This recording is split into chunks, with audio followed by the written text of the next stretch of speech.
60 Minutes Rewind. You've heard about the prison for terror suspects at Guantanamo Bay, but you probably don't know there's another prison, a secretive installation in Colorado, where more than 40 terrorists are locked away.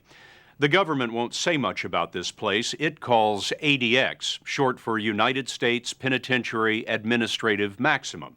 The public has never seen the operation inside, but you will tonight. The so-called Supermax prison is sort of a 21st century Alcatraz, and after months of reporting, we've pulled together a picture of this little-known facility where we found convicted al-Qaeda terrorists are being force-fed, and some guards are worrying about their own safety. Supermax is the place that America sends the prisoners it wants to punish the most, a place former Warden Robert Hood describes as a clean version of hell. I don't know what hell is, but I do know that the assumption would be for a free person, would be pretty close to it. This is as close to it as we could get with our cameras. The ADX lies low and sprawling by the foothills of the Rockies, 100 miles south of Denver. There have been 6 wardens since it opened in 1994, but this is the first time one of them has described his experiences inside. Robert Hood ran the place from 2002 to 2005, at the end of 20 years in the Bureau of Prisons. When the Supermax job came up, you were excited about taking it. Why? Well, in our system, there's 114 prisons, and there's only one Supermax. It's like the Harvard of the system. Except the ivory towers of Harvard may be easier to get into. Supermax holds fewer than 500 prisoners. Most are here because they're too violent to be anywhere else. But this is also where America keeps convicted terrorists, more than 40 of them. You think the guard towers are watching us? I know they're watching. But the Bureau of Prisons doesn't want us watching them. The general public has never seen Supermax in operation, but we found these rare, if poor quality pictures in the files of a court case. The video shot by the staff shows a new inmate, Lawrence Clacker, a member of a prison gang, being brought in through the underground garage. Most prisoners spend up to 23 hours a day in their cells, every minute, every meal. The window in their cell is blocked, so they can't see the mountains. The inmates can watch a 12-inch black and white television or read books to pass the time, and if they behave, they may get limited exercise in a one-man recreation pen. This was the life that terrorist Richard Reed saw when he was brought into Supermax. Tell me about when he came in. We're escorting him down, and his eyes are getting bigger and bigger. He's realizing I'm in trouble. Shortly after 9/11, it was Reed who tried to blow up an airliner with a bomb in his shoe. Reed didn't impress you? No. A leader or a follower? Definitely, in my opinion, a follower.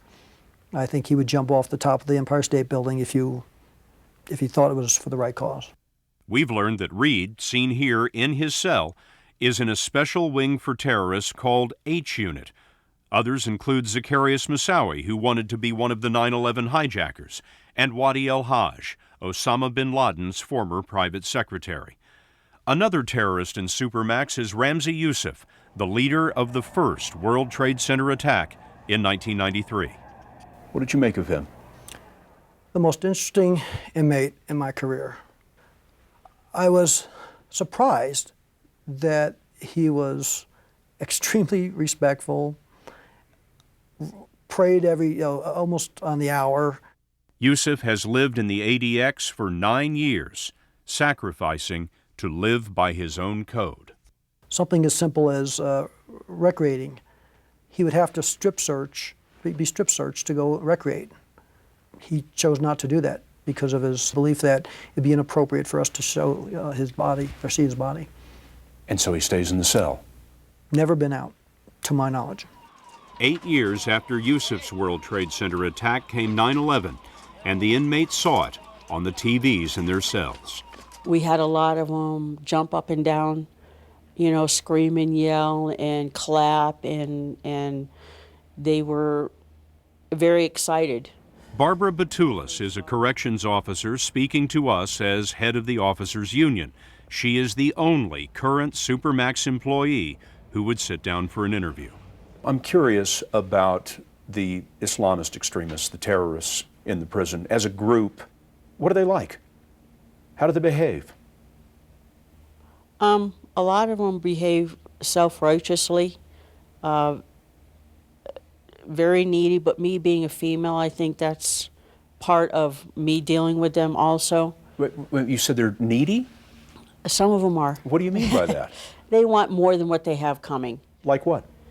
Just your basics. They want extra toilet paper or extra paper, writing paper, extra envelopes, and if you can't give them, they want to see a supervisor right then and there, and that doesn't always happen.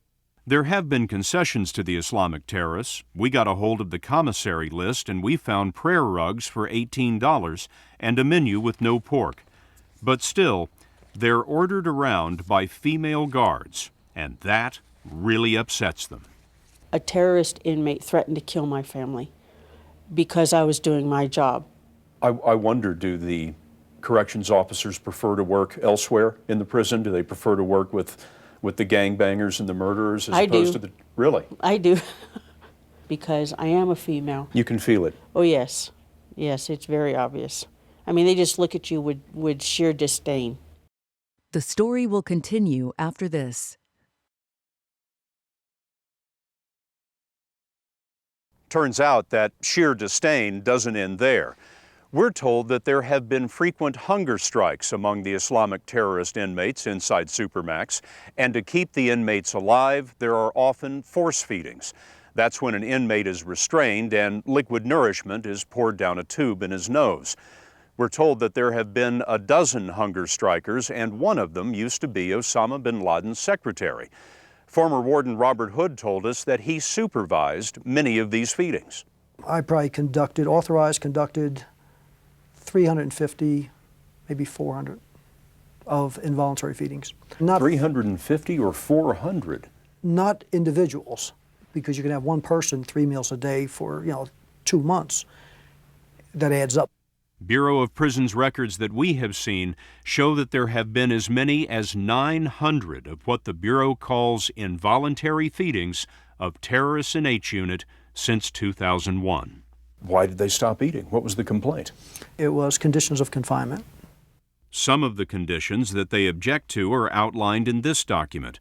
Inmates get letters only from people approved by the prison, and they get one monitored phone call a month for 15 minutes. As strict as that seems, we're told that there is an even higher level of confinement, sort of an ultramax inside Supermax. It's a group of cells where there is virtually no human contact, not even with the guards, and there are only 2 prisoners who are considered so dangerous that they're locked in this place that's known as Range 13. One of them is Tommy Silverstein, who killed a prison guard, and the other is World Trade Center bomber Ramzi Youssef. Warden Hood says Youssef is on Range 13 for just one reason. He has that Charlie Manson look. Charlie Manson look? He just has the eyes. He has some charisma about him. He's in uniform, but you know that there's a powerful person that you're looking at. You didn't want him in a place where he could give anybody any orders. True.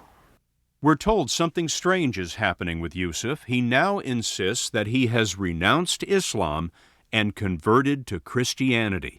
He's even begun leaving his cell for exercise. Warden Hood left before all this happened, but still, he doesn't buy it. He's playing a game with someone. If he's doing that, he's doing it for the reaction. He's doing it for whatever. He is the real deal. There are plenty of other real deals at Supermax. They're the all-stars of infamy.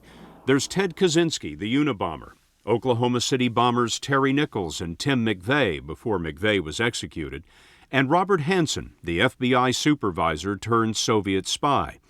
Olympic Park bomber Eric Rudolph is here. So are the al-Qaeda terrorists who bombed the U.S. embassies in Africa. Mob informant Sammy the Bull Gravano has been here. We weren't allowed any interviews with prisoners in Supermax, but we did find Garrett Linderman, an inmate who actually got out. You were one of the least famous people in the whole place. In the whole prison. Linderman had been in another prison for robbery until his cellmate there was found stabbed to death. Linderman wasn't tried for the murder, but they transferred him to the ADX, or Supermax.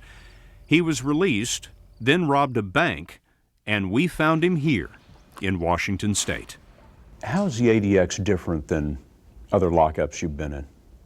Your connections to the outside, your family, through phone calls, visits, all those are pretty much stopped at the ADX. There's no comparison. You talked about the brutality of isolation. What do you mean by that? It breaks down the human spirit. It breaks down the human psyche. It breaks your mind. What does the world look like to a Supermax inmate? With his own pictures, Linderman gave us a tour of his former 7 by 12-foot cell. This is the shower, the concrete bed or mattress. And this is the window with the red concrete bricks behind it. It's the only prison I've ever heard of that allows you to take a picture in your cell. I guess they're quite confident in their security. Confident, but there has been trouble like this. Until 2005, some general population inmates were allowed in the rec yard together, and there were occasional fights. In the 13 years it's been open, 2 inmates have been murdered. And remember Clacker, the inmate you saw being brought into Supermax?